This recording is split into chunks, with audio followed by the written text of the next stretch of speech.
Assalamu alaikum, welcome back to my YouTube channel. Today, our topic of discussion is species interactions. Species interactions is important just because to make a stable community, species interaction is the key point. किसी भी community की अगर हम structure rise करना चाहते हैं तो it must कि वहाँ की स्पीशीज़ की इंटरेक्शन हो, वहाँ फूड चेन, फूड वेब और अदर इंटरेक्टिव वेब्स जो हैं वो क्रिएटेड हों. स्पीशी इंटरेक्शन इसीलिए किसी भी कम्युनिटी की स्टेबिलिटी, उसकी मैच्योरेंस के लिए बहुत ज़्यादा इम्पोर्टेंट होता है. अगर हम बात करते हैं बायोडाइवर्सिटी की, तो जैसे ही as populations of species interact with one another they form biological community. कि जैसे ही डिफरेंट स्पीशीज़ की पॉपुलेशंस एक दूसरे के साथ इंटरेक्शन स्टार्ट करती हैं तो वो क्या बनाती हैं, वहाँ पे बायोलॉजिकल कम्युनिटीज़ बनाती हैं. The number of interacting species in these communities and the complexity of their relationship exemplifies what is meant by term biodiversity. तो यहाँ पे कहा है कि जैसे ही स्पीशीज़ की पॉपुलेशंस एक दूसरे के साथ इंटरेक्शन करना स्टार्ट कर देती हैं, उसके रिजल्ट में वहाँ पे बायोलॉजिकल कम्युनिटी बनती है. और ये जो इंटरेक्टिंग स्पीशीज़ का जो नंबर है, इनकी ये जो कम्युनिटीज़ की जो इंटरेक्शन है और इनकी जो कम्प्लेक्सिटी है इनकी रिलेशनशिप्स की, इसको बेसिकली हम बोलते हैं कि ये क्या है, हमारे पास बायोडाइवर्सिटी है. Bio mean life and diversity mean variety. ठीक है, bio means life and diversity mean variety. So variety of life जब एक ही जगह के ऊपर एक ही जगह में रहती है तो वो क्या बनेगी, वहाँ पे हमारे पास कम्युनिटी बनेगी और उसका स्ट्रक्चर जो है वहाँ पे अराइज हो जाता है. ठीक है, उसके बाद हम बात करते हैं इंट्रैक्शंस की. क्योंकि हमने बात करनी है तो हमारे पास इंटरस्पेसिफिक इंट्रैक्शंस को हम डिस्कस करेंगे. ये बहुत ही इंपॉर्टेंट क्वेश्चन है और मोस्टली फाइनल एग्ज़ाम्स में बोर्ड में ये आपको पूछा जाता है. तो हमारे पास जो इंट्रैक्शन की जो रेंज होती है, स्पीशी जो इंट्रैक्शन करती हैं, वो रेंज एंटागोनेस्टिक टू कोऑपरेटिव होती है. इट्स मीन कि वो आइदर पॉजिटिव हमारे पास इंट्रैक्शंस होंगी, कुछ नेगेटिव भी हो सकती हैं और कुछ न्यूट्रल इफेक्ट भी शो कर सकते हैं उन स्पीशीज़ के ऊपर जो स्पीशीज़ इन इंट्रैक्शंस में इन्वॉल्व हुई होती हैं. अगर हम बात करते हैं सबसे पहले एंटागोनेस्टिक के बारे में, तो ऐसा टाइप ऑफ रिलेशनशिप है, ऐसे इंट्रैक्शन की टाइप है जिसके अंदर एक या दोनों स्पीशीज़ को हार्म होता है. ठीक है, उसके बाद कॉमेंसलिज्म जो है हमारे पास सेकंड टाइप यहाँ पे है, जिसके अंदर क्या होता है, ऐसी रिलेशनशिप है जिसको हम कॉमेंसलिज्म भी कहते हैं कि एक स्पीशी को तो बेनिफिट होगा, वाइल जो अदर होगी, एक दूसरी स्पीशी होगी, वो अनअफेक्टेड रहेगी. ठीक है, उसको कोई हार्म नहीं होगा, ना ही उसको बेनिफिट होगा. The third one is mutualism यानी म्यूचुअलिस्टिक. इसमें क्या होता है कि दोनों ही स्पीशीज़ जो होती हैं उनको बेनिफिट होता है. ठीक है, इसमें इस टर्म के अंदर किसी एक को वहाँ पर हार्म नहीं होता है. ठीक है, चलें जी. उसके बाद हम बात करते हैं यहाँ पर कि बायोलॉजिकल कम्युनिटी की स्टेबिलिटी और ऑर्गेनाइजेशन डिपेंड करती होती है वहाँ पर टाइप्स ऑफ इंट्रैक्शंस के ऊपर.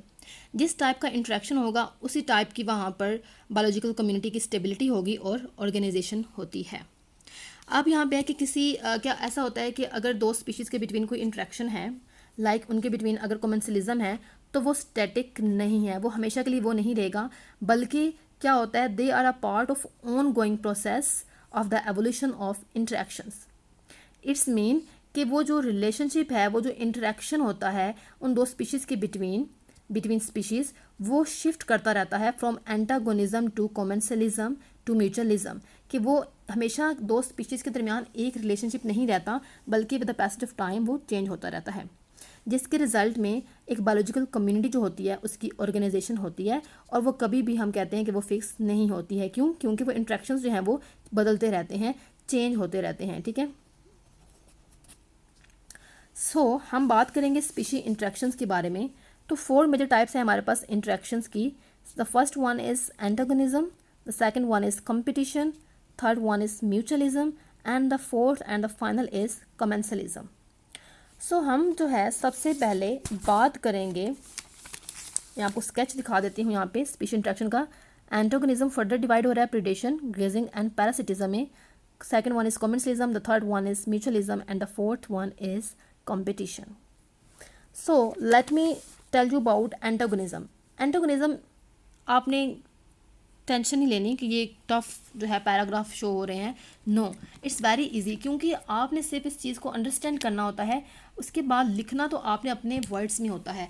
इट डजेंट मैटर कि आपके नोट्स में क्या लिखा है, द मैटर ओनली इज़ कि आपने अंडरस्टैंड क्या किया है, ठीक है, और आप क्या राइट कर सकते हैं, आपको सेल्फ राइटिंग होना चाहिए आपको।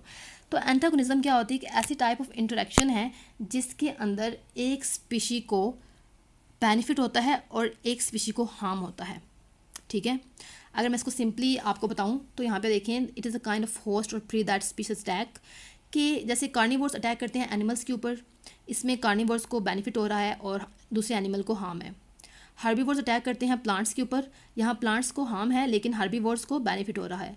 फंजीवोर्स अटैक करते हैं फंजी के ऊपर, फंजी यहाँ पे हार्म पर है लेकिन फंजीवोर्स जो हैं वो बेनिफिटेड है। इस तरह से अदर स्पीशीज़ लाइक ऑमनीवोर्स हैं, वो wide range of plant, animals और फंजी पे अटैक करते हैं। इट्स मीन कि यहाँ पे ऑमनीवोर्स बेनिफिटेड हैं और बाकी सब जो प्लांट्स, एनिमल्स वगैरह जो हैं वो हमारे पास हार्म पे हैं। तो ये हमारे पास इस टाइप ऑफ रिलेशन, इस टाइप ऑफ इंटरेक्शन को हम एंटागोनिज्म कहते हैं। अब ये रिगार्डलेस है कि कौन हमारे पास जो है वो किस काइंड ऑफ फूड है वो जो ईट कर रहे हैं, तो सम ऑफ जनरल पैटर्न्स होते हैं लाइक, इसलिए हमने इसको फर्दर क्लासीफाई किया गया है कि हमारे पास एंटागोनिज्म फर्दर 3 टाइप्स की है, parasitism, second is grazing and the third one is predation. ये हमारे पास 3 मेजर वेज हैं जिसमें स्पीशीज़ जो हैं वो एक दूसरे के ऊपर फीड करती हैं। तो सबसे पहले हम जो बात करेंगे वो होगी हमारे पास प्रीडेशन। प्रीडेशन बहुत ही इजी टॉपिक है। जब मैं पढ़ा करती थी अपने इस पेपर्स के लिए, तो इस सब्जेक्ट को पढ़ती थी, तो मेरा सबसे फेवरेट जो टॉपिक होता था वो यही होता था, इंट्रैक्शंस। क्यों? क्योंकि इसमें सब चीज़ें सिर्फ अंडरस्टैंड करनी है और लिखना अपने खुद अपने से है। तो प्रीडेशन क्या होती है? It is a biological interaction where a predator kills and eats its prey, कि एक ऐसी type of interaction, biological interaction है जो जिसमें एक ऑर्गेनिज्म जो है वो दूसरे ऑर्गेनिज्म को किल कर रहा है, ठीक है। इसको हम सिंपली ये कह सकते हैं कि ये हमारे पास प्रीडेटर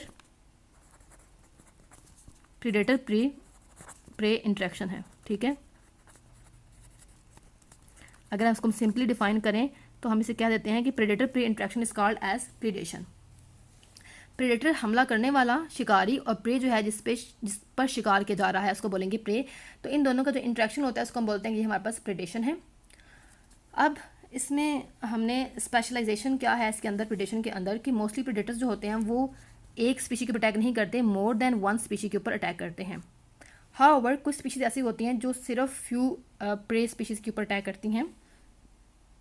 लेकिन इसका डिसएडवांटेज क्या होता है कि अगर आप एक ही स्पीशी के ऊपर अटैक करते हैं, ठीक है, अगर यहाँ पे एक प्रीडेटर है वो अटैक एक स्पीशी पे कर रहा है तो इसका नंबर जो है वो डिक्लाइन कर जाएगा, ठीक है। जिसकी वजह से क्या होगा कि प्रीडेटर को खाना नहीं मिलेगा, उसका नंबर भी डिक्लाइन कर जाएगा। एक टाइम ऐसा आएगा जब ये दोनों जो हैं बिल्कुल ही ख़त्म हो जाएंगे, बिल्कुल एंड हो जाएंगे, ठीक है। इसलिए क्या होता है कि मोर देन वन स्पीशी के ऊपर जो है वो अटैक किया जाता है ताकि आपका जो नंबर है वो बैलेंस रह सके। अब हम फर्दर अगर टाइप देखते हैं यहाँ पे प्रीडेशन की, तो हमारे पास सबसे पहला है हर्बीवोर्स, ग्रास ईटर्स। हर्बीवोर्स क्या करते हैं कि हमारे पास हर्ब्स के ऊपर ईट करते हैं, यानी कि ग्रास के ऊपर। उसके बाद सेकंड जो होता है वो होता है हमारे पास फ्रक्टिवोर्स। फ्रक्टिवोर्स ऐसे हमारे पास प्रीडेशन, ऐसी टाइप ऑफ प्रीडेशन है जिसमें फ्रक्टिवोर्स हमारे पास प्रीडेटर्स होते हैं और वो फीड करते हैं हमारे पास फ्रूट्स के ऊपर। इट्स मीन कि हमारे पास यहाँ पे फ्रूट्स जो है और जो ग्रास है उसको हार्म हो रहा है और बेनिफिटेड यहाँ पे कौन है? Frugivores, herbivores. इसी तरह सेम इंसेक्टिवोर्स इंसेक्ट्स पे फीड करते हैं and carnivores feed on meat, ठीक है। यहाँ पे देखें आपको डायग्राम्स कुछ नज़र आ रही होंगी, तो ये हमारे पास जो है वो प्रीडेशन ही है बेसिकली, ये की डायग्राम आपको शो हो रही हैं। उसके बाद सेकंड हमने टाइप पढ़ी थी एंटागोनिस्टिक की, वो थी हमारे पास parasitism. One of the most easy topic as parasitism. Parasitism बेटा एक ऐसी टाइप ऑफ रिलेशनशिप है between parasite and the host, parasite जो रह रहा है और होस्ट जो उसका मास्टर है। अब इस इंटरेक्शन को हम बोलते हैं पैरासाइट्स, यानी कि पैरासिटिज्म में पैरासाइट्स क्या होते हैं, are organism that live in और on an other organism and feed on its without immediately killing it. अब पैरासाइट्स क्या करते हैं कि अपने होस्ट के ऊपर रहते हैं और बगैर उसको जल्दी फ़ौरन किल करने के आराम से उससे जो है फूड लेते रहते हैं और उसको डैमेज करते रहते हैं। इसकी एग्जांपल अगर आप देख लें तो वो हमारे पास ये इसकी एग्जांपल जो है बेसिकली एग्जांपल है एंटीमीबा हिस्टोलाइटिका। बेसिकली एक पैरासाइट है जो कि ह्यूमन के इंटेस्टाइन में रहता है और ये वहाँ पे स्लोली जो है फूड इनटेक करता रहता है, उसको डैमेज करता है इंटेस्टाइन को। सेम एज सीज फ्लाई जो है ये भी एक हमारे पास एग्जांपल है पैरासिटिज्म की। सीज फ्लाई जो होती है ये भी डिफरेंट होस्ट के ऊपर रहती होती है और जो है अपना लाइफ साइकिल कंप्लीट करती रहती है। यहाँ पे आप देखें, आपको नज़र आ रहा होगा एक पैरासाइट होस्ट की स्किन के ऊपर जो है वो रह रहा है। तो ये बॉडी के ऊपर भी रह सकते हैं और बॉडी के अंदर भी रह सकते हैं। स्पेशलाइजेशन क्या होती है कि हमारे पास पैरासाइट्स जो होते हैं, कुछ पैरासाइट्स ऐसे हैं जो एक्सट्रीमली स्पेशलाइज होते हैं कि वो सिंगल होस्ट के ऊपर रहते होते हैं। जैसे कि एंटीमीबा हिस्टोलाइटिका जो था वो ह्यूमन के इंटेस्टाइन भी रहता है, वो शिफ्ट नहीं करता। लेकिन कुछ ऐसे होते हैं जो कि स्मॉल ग्रुप ऑफ होस्ट के दरमियान जो है अल्टरनेट करते हैं, जैसे कि सीज फ्लाई ये अल्टरनेट करती रहती है और लॉन्ग पीरियड ऑफ टाइम के लिए जो है वो एक सिंगल होस्ट पर रहते हैं। उसके बाद जो है वो अपना होस्ट है वो चेंज करते रहते हैं और अपना जो है लाइफ साइकिल जो है वो कंप्लीट करते रहते हैं। उसके अलावा जो है जो एक ही होस्ट पे रहता है वो अपना जितनी भी इसकी न्यूट्रिशन होती है होस्ट की वो लेता रहता है और उसके डिफेंस को भी जो है वो अवॉइड करता है। ठीक है, ये देखें आपने यहाँ पे देखा पैरासिटिज्म है ये भी, ये हमारे पास होस्ट के ऊपर जो है सीज फ्लाई जो है इन्फेक्ट कर रही है उसको। ठीक है, ये हमने पढ़ा। सेकंड जो है हमारे पास एंटागोनिस्टिक की टाइप थी पैरासिटिज्म। अब हमारे पास थर्ड और लास्ट वन है दैट इज़ ग्रेजिंग। जी, ग्रेजिंग जो है it is a method of feeding. ये भी फीडिंग एक मेथड है जिसके अंदर हर्बीवोर्स फीड करते हैं प्लांट्स के ऊपर लाइक ग्रासेस और other multicellular organisms such as algae के ऊपर। ठीक है, अब यहाँ पे एक पॉइंट आता है कि ग्रेजिंग जो होती है वो पैरासिटिज्म और वो प्रीडेशन यानी कि ट्रू प्रीडेशन से डिफरेंट है। ग्रेजिंग जो है ये ट्रू प्रीडेशन से डिफरेंट है। क्यों? अगर यहाँ पे क्वेश्चन राइज होता है कि why, because organism being grazed upon is not generally killed.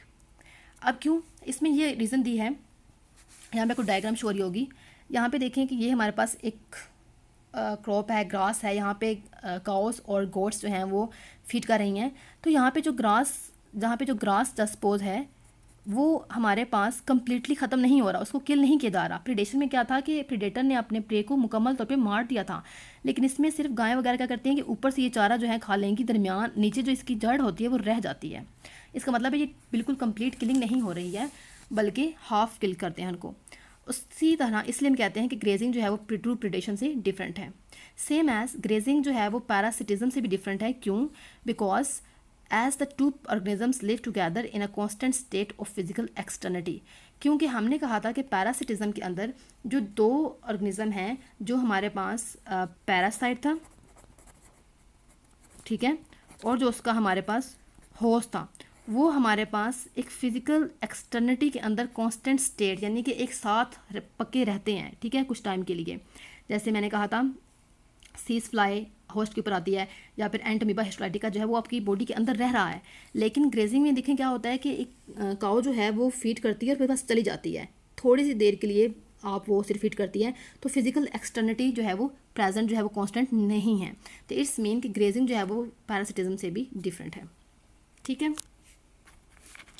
ये हमारे पास था basically types of antagonism. Hopes आपको मेरी वीडियो पसंद आए। इसके अलावा जो हमारे पास फर्दर इंट्रैक्शंस की टाइप्स हैं, कॉमेंसलिज्म, म्यूचुअलिज्म वगैरह, वो हम डिस्कस करेंगे नेक्स्ट वीडियो के अंदर। और होप्स आपको मेरी वीडियो पसंद आए। Thank you so much. अगर आपको मेरी वीडियो पसंद आए तो मेरे चैनल को लाइक कीजिए, सब्सक्राइब कीजिए, बेल आइकन को प्रेस करना मत भूलिए। मिलते हैं नेक्स्ट वीडियो में, तब तक के लिए अपना बहुत सारा ख्याल रखिए। अल्लाह हाफिज़।